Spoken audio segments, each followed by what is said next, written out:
जय माता दी, जय माँ काली। पहले तो नवरात्रि में वीडियो डाल रहा हूँ, थोड़ा सा समय लग गया, आप सबको वीडियो डाल नहीं पा रहा था।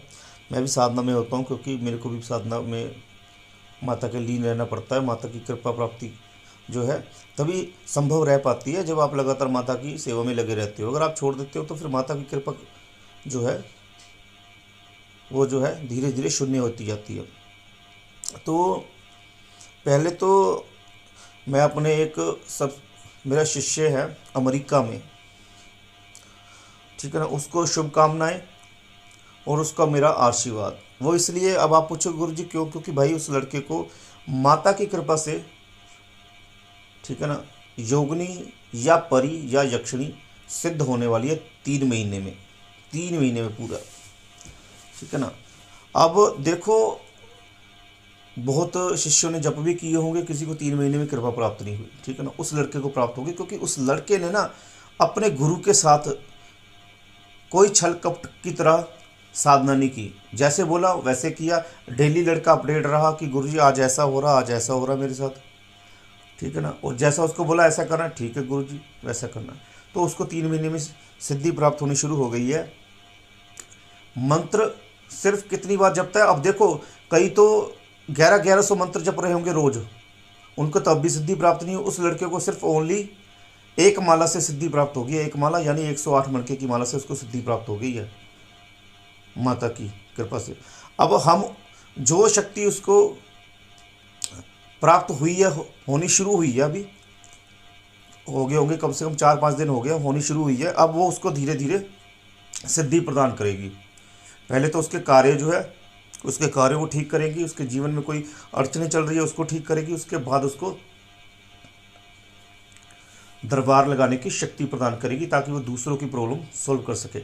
अब उस लड़के का मन वैसा है कि नहीं, ये उसके ऊपर डिपेंड करता है। पर वो बच्चा जो है,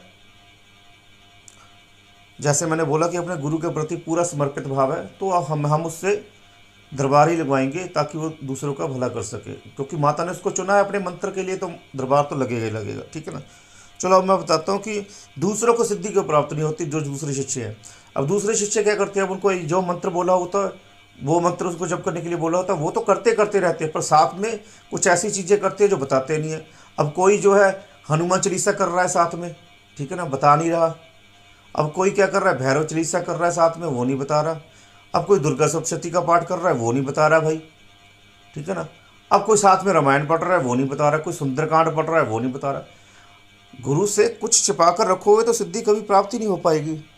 अब आपको जब बोला हुआ है कि माँ काली का मंत्र का बस उसका ही जप होना चाहिए, माता काली चालीसा का भी जप नहीं करना है, सिर्फ माता काली का जो मंत्र दे रखा है, जैसे गुरु ने बोल रखा है कि भाई माता काली जी का चालीसा भी मत करना, माता काली के मंत्र का जप करो, और किसी मंत्र का और किसी चालीसा का जप नहीं होना चाहिए, सिर्फ माता काली जी के मंत्र का जप होना चाहिए, तो वैसे ही होना चाहिए। अब क्या करते शिष्य, साथ में और ऐड कर देते हो, चालीसा हनुमान चालीसा भैरव चालीसा ऐड कर दिया, चलो ये भी कर लेते हैं साथ में। अरे भाई, एक का कहते हैं ना, एक के पैर पकड़ो, उसको पकड़ के रखो, उसकी सेवा करो, तब वो सिद्धि प्रदान करेंगे। अब माता का मंत्र जब कर रहे हो, साथ में हनुमान चालीसा भी कर रहे हो, भैरव चालीसा भी कर रहे हो, दुर्गा सप्तशती भी कर रहे हो, तो फिर भाई देवी कैसे प्रसन्न होगी, जब आपको उस देवी पर ही यकीन नहीं है कि वो देवी ही के स्वरूप है, हनुमान जी भी, भैरव जी भी, दुर्गा जी भी।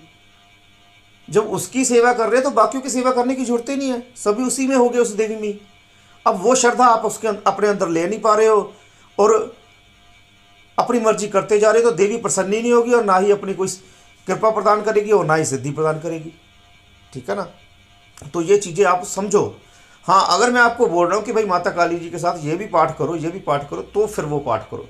क्यों, अब क्यों बता, अब जब मैं पाठ दूंगा तो माता काली का पाठ दे रहा हूँ, तो उससे संबंधित, माता काली से संबंधित ही पाठ दूंगा, ताकि उसी के ही चलीस से हो या उसका ही कहने का मतलब। अगर मैं बोलूँगा तो, वो भी मैं बोलूँगा तो, अगर अपनी मर्जी से लगते हो तो कोई फ़ायदा नहीं हो पाएगा।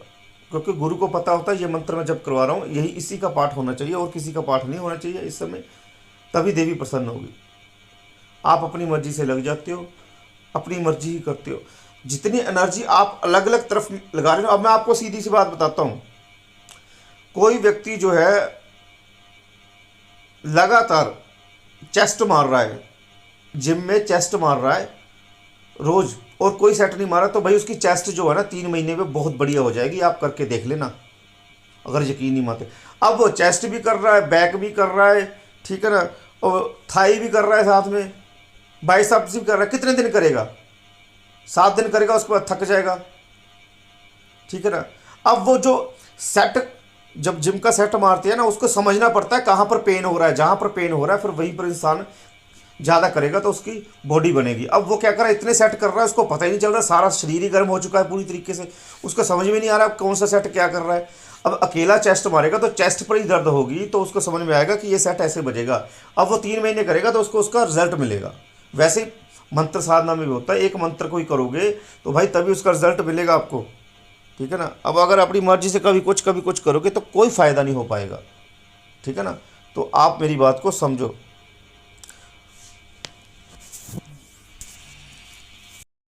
अब दूसरी बात कि कई कहते हैं कि गुरुजी आप क्रीम बीज मंत्र की साधना ही पहले क्यों करवाते हो, किस लिए करवाते हो। मैं सबसे पहले आपको बताऊं कि जो व्यक्ति परी, यक्षिणी, अप्सरा, ठीक है ना, जोगनी, इनकी साधना करते हैं, ठीक है ना,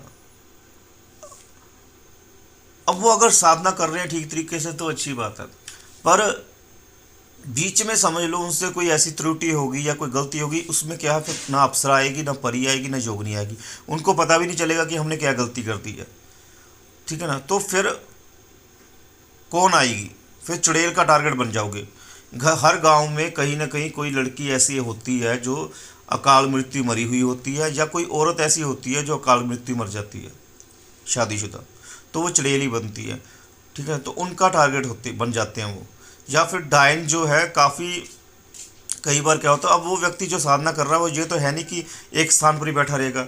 घर घर में साधना कर रहा है तो कभी कहीं पर जाएगा, कभी कहीं पर जाएगा, तो भाई कहीं ना कहीं उसको डायन जो है, डायन के क्षेत्र में जैसे ही जाएगा, डायन उसको जो है उसी से उसके संपर्क में आ जाएगी और डायन उसके पीछे लग जाएगी, क्योंकि उसको पता है कि ये व्यक्ति जो है साधना कर रहा है। और डायन और चुड़ैल जो है ऐसे व्यक्ति को ही ढूंढ रही होती है जिसको वो जो है मारकर अपने साथ लेकर जाए और उससे उनकी शक्ति बढ़े। उस जो शक्ति कैसे बढ़ेगी, जो जप कर रखा होगा उसका जप जो है वो ग्रहण कर लेंगी वो, ठीक है ना। तो ऐसी चीज़ें होती है। तो सबसे पहले जो उनका टारगेट यही बनता है। और चुड़ैल का टारगेट सबसे ज़्यादा साधक क्यों बनता है, क्योंकि कई व्यक्ति जो परी या यक्षिणी या अप्सरा की साधना करते हैं उनमें, और उनमें जो है ना सेक्स की अभिलाषा बहुत ज़्यादा होती है, सेक्स करने की तीव्र इच्छा होती है परियों के साथ, अप्सराओं के साथ। और जो इनकी इच्छा होती है ना, उन्हें इच्छाओं का पीछा करते करते ही फिर चुड़ैल जो है उनको अपना टारगेट बना लेती है। क्यों? क्योंकि चुड़ैल तभी बनती है जब या तो कोई शादीशुदा स्त्री मर गई, उसका सेक्स अधूरा रह गया, या फिर कोई कुंवारी लड़की मर गई, उसका भी सेक्स अधूरा रह गया, तो वो भी तड़पती होती है। तो फिर ऐसे साधक को एक तो टारगेट बनाती है, ठीक है ना, और उसकी इच्छा पूर्ण करती है सुंदर बनकर पहले। और फिर जब वो उसके साथ फिजिकल हो गया तो उसके बाद फिर उसका अधिकार हो गया ना कि ये मेरा पति है, उसके बाद फिर वो धीरे धीरे उसको ले ही जाएगी, छोड़ेगी नहीं। अब जो माता काली की साधना कर रहा है, माता काली जी की जो साधना होती है ना क्रीम बीज मंत्र की, उससे पहले सबसे पहले तो भाई उसको सुरक्षा कवच बनता है बहुत तगड़ा। इतना तगड़ा बनता है ना कि भाई कोई चुड़ैल जो अगर उसके पीछे लग भी गई है ना, इस बात की मैं गारंटी देता हूँ, अगर वो 3 महीने तक करेगा ना, 1 महीने तक तो चुड़ैल उसको तंग करेगी सपनों के जरिए, ठीक है ना। जैसे 1 महीना क्लियर होगा भाई वो चुड़ैल पीछे हटना शुरू हो जाएगी, 3 महीने में बिल्कुल गायब, ठीक है ना। इसलिए क्रीम बीज मंत्र की साधना जो है मैं करवाता हूँ। उसके बाद साथ में माता का एक अत्यंत शाबर मंत्र भी करवाते हैं हम साथ में, ताकि उसको जो है माता की कृपा से कोई योगनी या कोई शक्ति कोई भी उसको प्राप्त हो। अब वो माता के, अगर आप माता पर यकीन करते हो ना, माता से मांग रहे हो कि भाई माँ मेरे को कोई शक्ति प्रदान करो, मेरे को जन कल्याण करना है, तो भाई माता का जो आप मंत्र जप कर रहे हो ना क्रीम बीज मंत्र, और साथ में अगर आप माता को कोई एक शाबर मंत्र भी करना चाहते हो तो वो भी कर सकते हो, ठीक है ना। पर वो दीक्षा लेकर करना है, जिस गुरु ने पहले कर रखा हो उसको हो पता उसके बारे में कि आगे क्या करना है भाई, अगर फंस गया कोई, ठीक है ना। तो भाई धीरे धीरे माता की कृपा से, जैसे मैंने बताया कि अभी ये जो साधक है अमेरिका वाला, इसको भाई 3 महीने में ही कहने के बाद माता की कृपा से सिद्धि, कोई ना कोई जोगनी परी यक्षिणी आकर्षित होकर इसके पास आ गई और अब इसके साथ ही रहती है। कहने का मतलब इसके ज़्यादा मैं बता नहीं सकता, क्योंकि साधक की जो अनुभव होते हैं मैं ज़्यादा नहीं बता सकता। बस मैं ये कह रहा हूँ आपको कि भाई उसके आसपास रहना शुरू कर दिया उसने, और साथ में उसको ये हिंट भी दे दिया है कि भाई मैंने तेरे को अपना जो है पति या प्रेमी के रूप में चुन लिया है, बस अब मैं तेरे साथ ही रहूँगी। ठीक है ना। अब डरने वाली तो कोई बात नहीं है, क्योंकि भगवती की कृपा से आकर्षित होकर आई है, तो वो तो चलो उसको सिद्धि प्रदान करवाएंगे करवाएंगे। और मैं आपको कहना चाहता हूँ कि देखिए, बुरी शक्तियों के अब संकेत, ये भी वीडियो मैंने बोला हुआ कि बुरी शक्तियों के संकेत क्या है। बुरी शक्तियों के संकेत ये है कि आपका लॉस हो रहा है, नुकसान हो रहा है, तरक्की नहीं हो पा रही है आपकी, झगड़े घर में बढ़ रहे हैं, कोई ना कोई टेंशन आ रही है, तो बुरी शक्तियाँ आपके आसपास है। ठीक है ना। तो पॉजिटिव एनर्जी आपको चाहिए, तो माँ की सेवा आपको करनी ही पड़ेगी। ठीक है ना। बाकी व्हाट्सएप से जुड़िए, व्हाट्सएप से जुड़कर साधना कीजिए। ठीक है ना। जितना मैं आपकी हेल्प कर सकता हूँ साधना में मैं करूँगा। और अगर कोई बेकार में टाइम पास करने के लिए आएगा तो मैं जवाब भी नहीं देता। ठीक है ना। अगर मेरे को लगे आप योग्य हैं कि साधना करना चाहते हैं आप, बिल्कुल, मैं कहने को तो साधना के लिए सीरियस है, और आपके मन में गुरु के प्रति जो है सद्भावना है, तो मैं आपको जरूर करवाऊंगा। जय माता दी।